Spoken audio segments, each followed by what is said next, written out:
किशोरी जी अपनी सखीन के साथ भ्रमण करवे के काजे गई हैं। अब थोड़ी बड़ी है गई हैं, तो कीर्ति मैया अनुमति दे दें, लाली ने बाहर चलो जाए करे, कोई ऐसी दिक्कत ना। सब सखीन से कहें ध्यान रखियो, भोरी है, या कि सब आभूषण और सब सामग्री को गिन के ले जाइयो।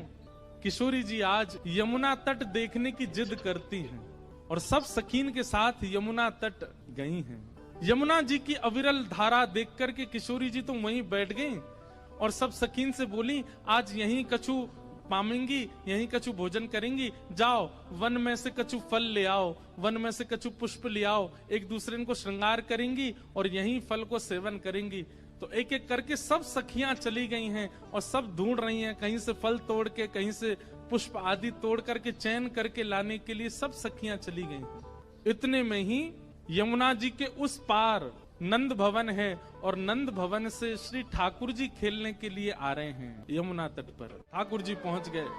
जैसे यमुना जी के तट पर पहुंचे, यमुना जी के तट पर जाकर के सामने की ओर देखा, बड़े बड़े नेत्र और माथे पर सुंदर रोरी को बिंदा लगाए करके, नील वसन पहन करके छोटी सी किशोरी जी बैठी हैं। ठाकुर जी बहुत देर तक तो मानो जैसे छिप करके आड़ में थी देखने लगे। सूर श्याम देखत ही रीझे, ठाकुर जी देखते ही किशोरी जी के मुखमंडल में ऐसे आसक्त हुए कि सब भूल गए। चक डोरी हाथ में लिए खड़े भये, गिर गई नीचे। और जो भी ठाकुर जी बड़े अदा में निकले ना, बड़े सज धज के निकले, बहुत स्वरूप साज सज्जा सब धारण करके निकले, बड़े कॉन्शियस रहे अपने स्वरूप के प्रति। लेकिन किशोरी जी को देख करके सब भूल भाल गए। ठाकुर जी किशोरी जी को देखा और देखते ही ठाकुर जी सोचने लगे, बोले अरे भैया मैं जाए के पूछूं तो सही जी कौन है, और जी कहाँ ते आई है, कहाँ इनको गांव है, कहाँ इनको नाम है, कैसे आई है पूछूं तो।